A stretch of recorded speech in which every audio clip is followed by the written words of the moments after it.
Doctor Yunus সরকারের ভিতর আরেক সরকার, মানব জমিন মতিউর রহমান সাহেবরা এগুলো বলছেন। দেখেন, বিপ্লবের পক্ষের জোরালো অনেক শক্তি, অনেক ভয়েস, তারা এখন ডক্টর ইউনূসের সাথে নেই। আমি অলরেডি ব্যাখ্যা করেছি যে ডক্টর ইউনূস ভারতের সাথে হাত মিলিয়েছে। প্রমাণ, ভারত এখন ইউনূসের বিরুদ্ধে কিচ্ছু বলে না, কারণ তারা বলে যে ইউনূসের সাথে যে কোনো আলোচনা করতে আমরা রাজি। নরম হয়ে গিয়েছে। আমেরিকা ভারতকে এক করে ফেলা হয়েছে বাংলাদেশ প্রশ্নে, এই জন্য ভারতের সাথে আর বর্তমান রেজিমের কোনো বিরোধ নেই। ইউনূস সরকার জনগণকে আশাহত করেছে, বিশেষ করে দুর্বল চিত্তের বিএনপির ধমকে লন্ডন সমঝোতা করে ইউনূস তার নিজের 12টা বাজিয়েছে। এই সরকারের বড় শক্তি ছিল জনগণ। সে জনগণ এখন তার পাশে ওইভাবে নেই, এখনো আছে, এখনো শুধরে ওঠার সময় আছে। আমরা চাই শুধরে উঠুক, কিন্তু আগের মতো কিন্তু কেউ বলছে না যে স্যার 5 বছর চাই। অ্যাবসলিউট সমর্থনটা কিন্তু নেই। স্যার 5 বছর চাই এটা বললে বিএনপি ক্ষেপ্ত, আর এখন ইউনূসের বিরুদ্ধে কেউ কিছু বললে বিএনপি ক্ষেপে। এর মানে হিসাব নিকাশ কিন্তু উল্টে গেছে, সব আউলে গেছে, এটা তো স্পষ্ট। সবচেয়ে গুরুত্বপূর্ণ যে বিষয়টা, আমি মূলত সরকারের ভিতরে সরকার মানব জমিনের এই প্রতিবেদন বিশ্লেষণ করব। তো এখানে সরকারের ভিতরে খুব গুরুত্বপূর্ণ একটা তাৎপর্যপূর্ণ প্রতিবেদন। তার আগে বলে নিই, দেখেন সহজ হিসাব, জুলাই মাসের মধ্যে জুলাই সনদ বাস্তবায়ন করতে হবে। এ বিষয়ে ইউনূস সরকার কোনো ছাড় পাবে না।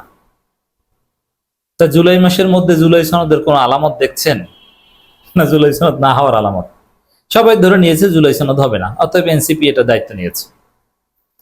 তো এই জায়গাটায় জুলাই আগস্টেই বাংলাদেশের রাজনীতিতে তীব্র উত্তেজনা বিরাজ করবে, এবং জুলাই আগস্টে হয়তো প্রফেসর ইউনূস মরক্ষুণ্ণ হয়ে চলে যেতে পারে। আর ইউনূস চলে গেলে তখন আর কেউ তাকে ফিরাতে যাবে না। আগে তো আমিরে জামাত ফিরিয়েছে, এবার কেউ ফিরাবে না, আর বিএনপি চাইলেও ফিরাতে পারবে না। এই জন্যে বাংলাদেশের রাজনীতিতে কালো মেঘ দেখতে পাচ্ছি। বরং জনতা জোর করে চুপ্পুকে আউট করবে এই অগাস্টের শুরুতে।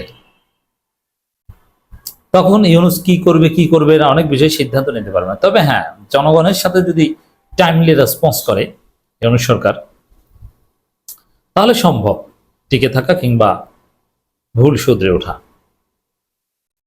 জুলাই সনদ দিতে না পারলেই ইউনূসের দিন গণনা শুরু, চলে যাওয়া লাগতে পারে। আর দিতে পারবে না, দিলেও আবার ওটা অনেকে মানবে না, সমস্যা থেকেই যাবে নিশ্চিত। এবার আসি মানব জমিন এই প্রতিবেদন, সরকারের ভেতরে সরকার। সরকারের ভেতরে সরকার এই শিরোনামে লিখতে হয় ভাবিনি, বিশেষ করে প্রফেসর ইউনূস সরকারকে নিয়ে। কারণ প্রফেসর ইউনূস ছিল আকাশচম জনপ্রিয়তা, রাইট, দেশে বিদেশে, কিন্তু সব ধারণা ভুল প্রমাণিত হলো। 11 মাস আগে এক রক্তক্ষয়ী গণঅভ্যুত্থানের মাধ্যমে প্রতিষ্ঠিত হয় ইউনূসের সরকার। প্রেক্ষাপট সবার জানা, অভ্যুত্থানকালে তিনি ছিলেন দেশে ছিলেন না, বিদেশ থেকে শুনতে পান তিনি আউট, মানে হাসিনা আউট। অন্তহীন খুশিতে তিনি তখন টকবাক করছিলেন। যে দর্শক, এখানে একটা বিষয়, এই মানব জমিন মতিউর রহমান এরা কারা? হাসিনার বিরুদ্ধে একদম অনড় যারা ছিলেন তাদের মধ্যে মানব জমিন প্রথম সারে। এমনকি জুলাই বিপ্লবের সময় ভয়ানক থ্রেট দেওয়া হয়েছিল, নানান সময় মানব জমিন ফ্যাসিবাদের বিরুদ্ধে অসাধারণ ভূমিকা পালন করেছে। হ্যাঁ, 5 আগস্টের পরে তাদের চাওয়া না পাওয়ার হিসাব নিকাশে মানব জমিনের অনেক ডেভিয়েশন আছে, আমরা জানি। অনেকেই আছে, যেমন গোলাম মোল্লা রনিও ফ্যাসিবাদের বিরুদ্ধে ভূমিকা পালন করেছে, কিন্তু ভালো কোনো পোর্টফোলিও বা কিছু পায়নি বলে গোলাম মোল্লা রনি ইউনূস বিরোধী হয়ে গিয়েছে। এখন অবশ্য জনগণের ইউনূস বিরোধিতার সাথে গোলাম মোল্লা রনিদের মিলে যাচ্ছে। তাই মানব জমিনও হয়তো ভালো কিছু চেয়েছিল, যে আমরা ভালো কিছু পাবো, আমাদের অবদানের আলোকে ডাকবে বা কিছু বানাবে, অ্যাটলিস্ট প্রেস মিনিস্টার বা এই টাইপের কিছু তো মতিউর রহমান সাহেবকে বানাতে পারতো, কিন্তু বানায়নি। এগুলো হয়তো মেলেনি। তারপরও মানব জমিন যে দীর্ঘ সংগ্রাম করেছে, এটাকে ছোট করে দেখার সুযোগ নেই। দেশে ফিরলেই যেখানে তাকে জেলে যেতে হতো, তার বদলে হয়তো অন্য কিছু অপেক্ষা করছে। প্রথমে বিশ্বাস করেনি, পরে তার কাছে দিবালোকের মতো স্পষ্ট হয়ে দেশি বিদেশি টেলিফোন পাওয়ার পর। যদিও সমালোচকরা বলছেন ঢাকায় কি ঘটেছে তা তিনি জানতেন আগেভাগেই। একটি নীল নকশার মাধ্যমে এই পরিবর্তন আসে। এখন দিন দিন পরিষ্কার হচ্ছে কি ছিল সেই নীল নকশায়, কারা ছিলেন এর সঙ্গে যুক্ত। ছাত্রদের বিরামহীন প্রচেষ্টার পর প্রফেসর ইউনূস রাজি হন। অনিশ্চয়তা কেটে যায় ৮ অগস্ট ২০২৪। প্যারিস থেকে উড়ে এসে দায়িত্ব নেয় সরকারের। তখন সবার প্রত্যাশা ছিল চমকপ্রদ কিছু ঘটতে যাচ্ছে। তা কি আর হয়? শুরুতেই হোঁচট, গ্রামীণ বক্সের মধ্যে ঢুকিয়ে দেন সরকারকে। পুরনো সহকর্মী পুনর্বাসন কেন্দ্রে পরিণত হয় সরকার। এটা মিথ্যা নয়, এটা সত্য। সব চট্টগ্রামের লোক। প্রফেসর ইউনূসের মামলার হাজিরার সময় যারা কোর্টে যেত ইউনূসের সাথে, এরা সবাই উপদেষ্টা। যারাই যেত ২-৪ অক্ষর যারা লিখতো তারা সবাই উপদেষ্টা। অথচ এই মতিউর রহমানরা কিছু পেলেন না। অথচ এই প্রফেসর ইউনূসকে ডিফেন্ড করতেন মতিউর রহমানরা গণমাধ্যম হিসেবে। কথা ঠিক। এনজিও সরকার, গ্রামীণ ব্যাংক বক্স, চট্টগ্রাম, আত্মীয় স্বজন, মিথ্যা না।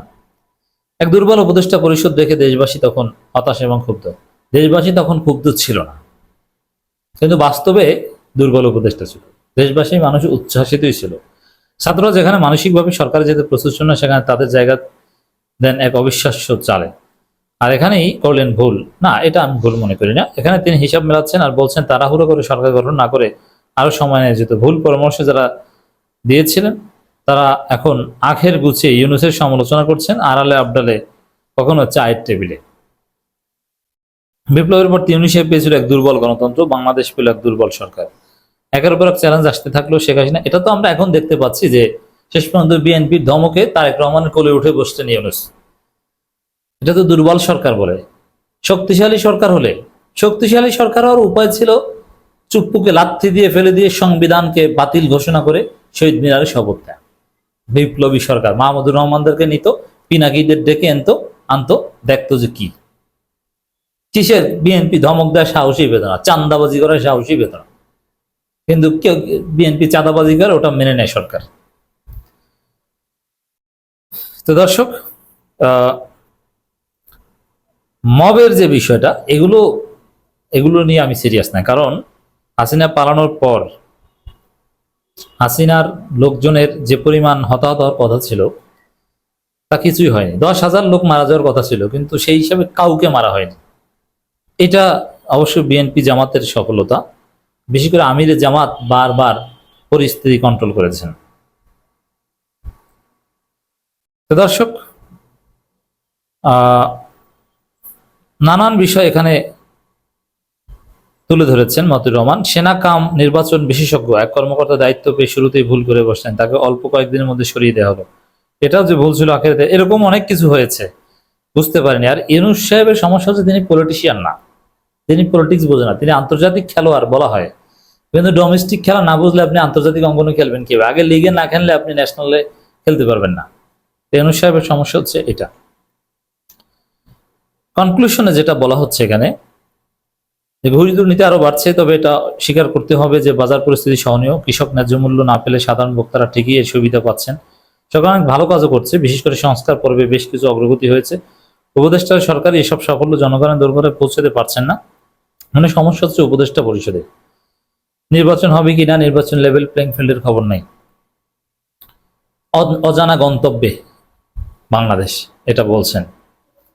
এই জায়গাটায় এই জুলাই আগস্টেই এই পরিস্থিতির ফল ইউনূসকে পেতে হতে পারে, তাকে চলে যাওয়া লাগতে পারে।